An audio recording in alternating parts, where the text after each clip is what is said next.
সরকারের প্রতিটি বাহিনীর সদস্যরাই কম বেশি গুমের সাথে জড়িত ছিলেন উল্লেখ করে গুম সংক্রান্ত তদন্ত কমিশন বলছে, অভিযুক্ত ব্যক্তিরাই শাস্তির মুখোমুখি হবেন। কিছু ব্যক্তির জন্য পুরো বাহিনীকে আতঙ্কিত না হতে আহ্বান জানায় কমিশন। এক সংবাদ সম্মেলনে কমিশন প্রধান জানান, ভারতের বিভিন্ন কারাগারে 1067 জন বাংলাদেশির নাম পেয়েছেন তারা। সেখানে গুমের শিকার কোনো ব্যক্তির নাম আছে কিনা তারও অনুসন্ধান চলছে। ইফতেখার রেজার রিপোর্ট। গুম সংক্রান্ত সর্বশেষ তথ্য জানাতে গুলশানের নিজস্ব কার্যালয়ে মঙ্গলবার সকালে এক সংবাদ সম্মেলনের আয়োজন করে গুম সংক্রান্ত তদন্ত কমিশন। এতে জানানো হয়, এখন পর্যন্ত কমিশনে 1752টি অভিযোগ জমা পড়েছে, যার মধ্যে থেকে প্রায় 1000টি অভিযোগের যাচাই বাছাই শেষ হয়েছে। এর মধ্যে 280 জন অভিযোগকারী এবং আইন শৃঙ্খলা রক্ষাকারী বাহিনীর 45 জন সদস্য ও গোয়েন্দা সংস্থার বিভিন্ন পর্যায়ের কর্মকর্তাদের বক্তব্য নেওয়া হয়েছে। অন্যদিকে গুমের শিকার হয়ে ফিরে না আসা 330 ব্যক্তির বর্তমান অবস্থা সম্পর্কে অনুসন্ধান চলছে বলেও জানায় কমিশন। কমিশনের প্রধান জানান, প্রতিটি বাহিনীরই কিছু সদস্য গুমের ঘটনায় জড়িত, তবে পুরো বাহিনীকে আতঙ্কগ্রস্ত না হওয়ার আহ্বান তার। বলেন, গুমের সাথে জড়িত ব্যক্তিদের ব্যক্তিগত ফৌজদারি দায় পুরো বাহিনীর উপর পড়বে না।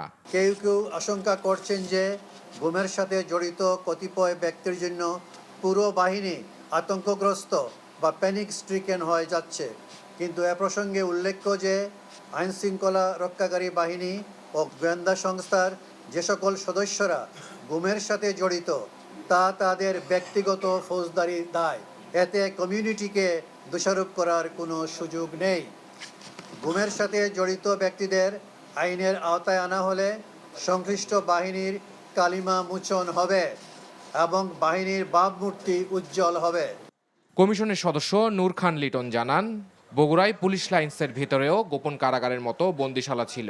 আমরা এমন একটা জায়গা পেয়েছি যে পুলিশ লাইনের ভিতরে কারাগারের মতো গোপন বন্দিশালা তৈরি করে রাখা হচ্ছে, যেটি একেবারেই অ্যাবসার্ড একটা ব্যাপার, কিন্তু সেটিও আমরা বগুড়ায় পেয়েছি।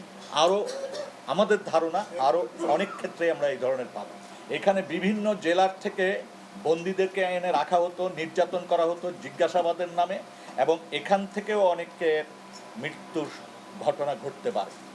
বর্তমানে প্রশাসনের বিভিন্ন পদে থাকা অনেকেই গুমের সাথে জড়িত ব্যক্তিদের পক্ষে থাকার চেষ্টা করে নিজেরাও ফৌজদারি অপরাধে জড়িয়ে পড়ছেন, যা না করার আহ্বানও জানান গুম সংক্রান্ত তদন্ত commission. Iftekhar Reza, NTV news, Dhaka.